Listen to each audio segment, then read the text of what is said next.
안녕하세요, 팩트남입니다. 오늘은 영국에 대해서 이야기해보겠습니다. 영국이 T2 호크 훈련기를 대체할 수 있는 옵션을 검토하고 있다고 합니다. 해당 기사는요 3월 24일 브레이킹 디펜스의 기사고요. 이 대체 옵션으로 이제 나오는 기체들 중에서 대한민국의 T50 이야기가 언급이 됩니다. 그래서 내용을 한번 가져와 봤습니다. 먼저 영국 공군과 해군이 운용 중인 T2 훈련기의 현황에 대해서 좀 알아보겠습니다. 현재 총 28대를 보유를 하고 있고요. 2006년에 도입을 한 분량이고 당시에 4억 5천만 파운드를 들여서 이제 도입을 했습니다. 당시 환율로 따져보니까 한화로 대략 8천억 원 정도가 되는데요. T2 훈련기는 전 세계적으로 잘 팔린 모델이긴 하지만 엔진과 정비 같은 지원 문제에서 프로그램 전반에 거쳐 문제가 지속적으로 이어졌습니다. 몇 가지 예가 있지만요. 롤스로이스의 엔진이 출력 부족, 내구성 문제 등이 있어서 일부 기체들은 거즘 라이프 사이클 동안 운용을 계속 하지 못했다고 합니다. 그리고 또 다른 문제로 아까 정비 문제 얘기했잖아요. BAE 시스템즈가 이 예비 부품이나 정비 인력들을 효율적으로 잘 운영을 못했다는 또 이런 이야기도 있습니다. 그래서 영국 공군 내부적으로는요. T2 훈련기가 기대 성능의 절반밖에 못 미친다는 이런 또 평가가 있습니다. 그래서 잘 팔린 훈련기긴 하지만 문제 기술적 결함들은 어느 정도 가지고 있었다. 얘기를 좀 해보고요. 자, 그래도 이런 훈련기가 지금 있다는 게 어딥니까? 그렇죠? 그런데 이 그나마 있는 전력들도 이제 앞으로 곧 퇴역할 예정입니다. 그래서 영국 국방위원회에서 이런 문제점들을 계속 이야기를 하고 있는데요. 먼저 이번 기사에서는 영국 국방위원회의 미래 항공전력 보고서에 대한 이야기를 합니다. 주요 내용은 이렇습니다. 자, T2 훈련기는 4년 전에 생산 라인을 종료를 했다. 그래서 이와 관련된 기술 인력과 제조 능력을 상실했다라고 평가를 하고 있고요. 이걸 다시 재건하려다 보니까 이런 시도들이 매우 어렵고 이제 비용이 많이 들어갈 것이다 라고 평가하고 있습니다. 보고서에 따르면요. 이 서비스 종료 시점, 그러니까 OSD 2040년이라고 합니다. 그러나 2040년이라는 이 서비스 종료 타겟도 당시 계획을 세울 때 차세대 고등 훈련기를 곧바로 설계하고 제작을 한다는 조건 하에서였거든요. 그런데 지금 아무것도 이루어지지 않았잖아요. 그래서 오늘 기사와 같은 이런 이야기가 나온 겁니다. 자, 결론은 그래서 뭐냐? 결국은 우리가 아무것도 준비하지 않았기 때문에 2040년까지 뭔가 가용한 훈련기를 운용하기 위해서는 추가 투자가 필요하다는 것입니다. 즉, 최적의 결과 보장을 위해서는 대체 옵션을 검토해야 된다라는 쪽으로 결론을 냈다고 합니다. 따라서 이런 검토들로 봤을 때 2040년보다는 T2가 조기 퇴역 가능성이 높아졌다는 이제 이야기입니다. 그러니까 그거죠.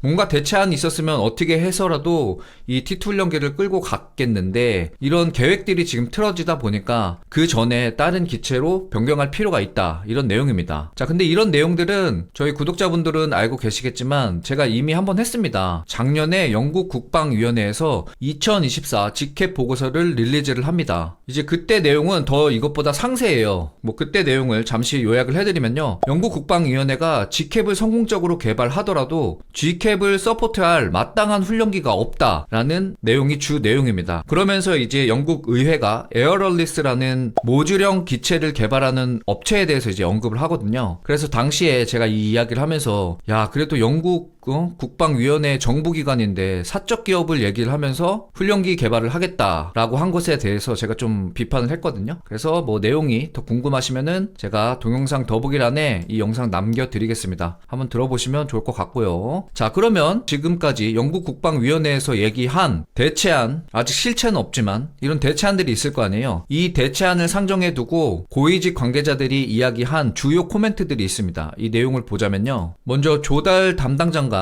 마리 이글은요 이런 이야기를 했습니다. 일단은 당연히 실비행에 추가로 시뮬레이션으로 가상훈련이 가능한 기체여야 한다. 그리고 네트워크 기반으로 가상훈련이 지원되어야 한다. 그리고 세 번째, 훈련기지만 무장이 잘 갖춰지고 이 무장 기반 인프라가 완비가 되어야 한다. 이런 조건을 내걸었습니다. 떠오르는 몇몇 기체들이 있습니다.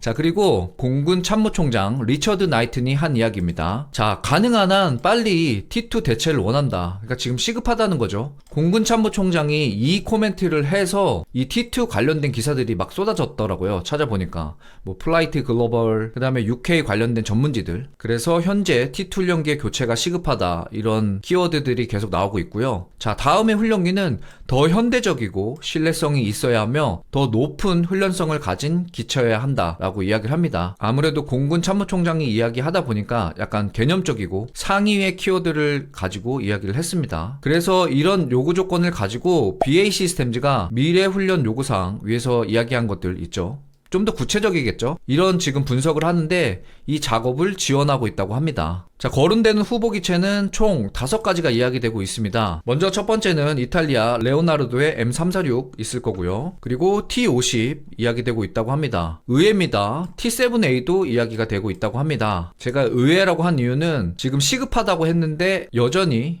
타임 딜레이가 꾸준히 일어나고 있는 기체를 후보 기종으로 올려서 이제 그런 말씀을 드린 겁니다. 그리고 아까 영국 GCAP 보고서에서도 말씀드린 에어럴리스의 이제 모듈형 기체를 역시 미래 항공 전략 보고서에서도 이야기를 하고 있는데요. 에어럴리스 간단히 얘기해보자면요. 모듈형 기체 제조사입니다. CCF 설계라고 Common Core Physiology, 즉 코어 동체를 커먼화하겠다는 그런 설계입니다. 동체를 표준화하고 훈련이나 기타 임무에 맞게 다른 파트들은 적응형 파트를 적용해서 뭔가 효율성을 높이겠다, 이런 컨셉을 가진 회사입니다. 자, 그리고 마지막으로 휴르젯입니다. 이건 좀 의외입니다.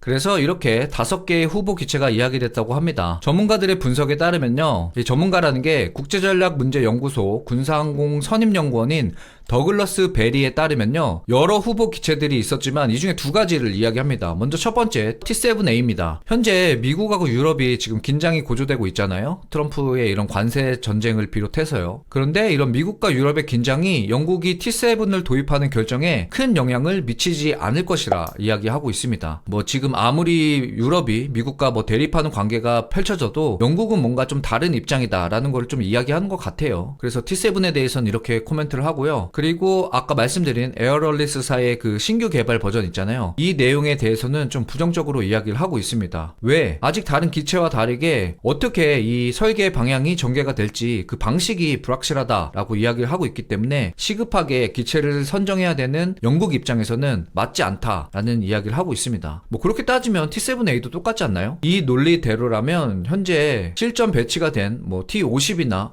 M346 여기에 포커스를 맞춰야 될 거라 생각을 합니다. 그래서 이런 이야기를 하면서 결국은 리스크를 최소화하는 기체를 선택할 것이다. 당연한 말이겠죠. 그러면 더 여러 나라에서 운영하고 안정성이 검증된 기체를 선택해야 되지 않을까 생각을 합니다. 그래서 저도 한번 순위를 제가 매겨봤습니다. 주어진 정보를 가지고요. 자, 제가 볼 때는 이게 정말 시급하지 않으면은 저는 첫 번째로 에어럴리스 자국의 회사를 선택할 것 같아요. 왜냐면 영국 GCAP 보고서를 그때 확인했을 때 어떤 뉘앙스였냐면 그때 공군 참모총장이었을 겁니다. 아마 T2를 대체할 만한 솔루션이 준비가 안 되면요, 이제 다른 유럽의 나라에 가서라도 훈련을 시키겠다, 이런 내용이 나오거든요. 그만큼 영국 입장에서는 확실한 솔루션을 찾고 있다, 저는 그렇게 느꼈거든요. 그래서 에어럴리스를 아마 의도적으로 좀 키워서 GCAP을 위한 이 훈련기를 만들지 않을까, 이렇게 생각이 됩니다. 그리고 만약에 이게 안 된다 싶으면 당연히 M346을 선택할 수밖에 없습니다. 왜? 지금 이 기체 이야기가 왜 나오고 있는데요? GCAP을 위해서 나오고 있잖아요. 이탈리아는 GCAP의 동맹국입니다. 그렇죠? 그렇기 때문에 이 동맹국들이 갖고 있는 기체를 버리고 딴 기체를 선택한다? 제가 생각할 때는 말도 안 되는 선택입니다. 일본도 M346 도입을 검토하고 있습니다. 얼마 전에 소개해드린 영상인데요. 일본의 가와사키 P1 해상초계기와 레오나르도, 즉 이탈리아의 M346을 맞교환할 수도 있다, 이런 기사가 나왔거든요. 많은 댓글이 야, 서로 폭탄 돌리기 하냐 이런 댓글 나오기 했지만 그래도 어쩌겠습니까? 가장 현실성 있는 대안일 수 있거든요. 그래서 이런 조건들로 봤을 때 그 에어럴리스사의 모듈형 기체가 제 시간에 개발이 안 된다 그러면은 M346을 선택할 확률이 높다라고 저는 생각을 합니다. 그리고 이제 마지막으로 가능성이 매우 낮게 T50과 그 다음에 T7A가 될 거라고 생각을 합니다. 우리 입장에서는 수출도 많이 하고 검증된 기체라고 생각하지만 위에서 말씀드린 이런 배경들을 자국에서 고려한다면 아마 어려운 선택이 되지 않을까 싶습니다. 그리고 휴르젯도 검토가 된다고 했는데 이건 지금 엔진 문제도 지금 해결이 안 됐습니다. 이 휴르젯 관련된 내용들도 여러 번 말씀드렸는데 이것도 해당 영상 엔진이 준비 안 됐다, 이런 기사들이 있습니다. 그 영상도 궁금하시면 좀 남겨드리겠습니다. 궁금하신 분들은 한번 들어보시면 좋을 것 같습니다. 자, 이렇게 해서 영국의 고등훈련기 관련된 현황들을 살펴보고 어떤 대체안들이 이야기되는지 한번 살펴봤습니다. 자, 현실적으로는 T50이 어렵지만 그래도 대한민국 밀떡으로서 기대는 해볼 수 있겠죠. 자, 제가 준비한 영상은 여기까지입니다. 오늘도 즐거운 하루 보내세요. 감사합니다.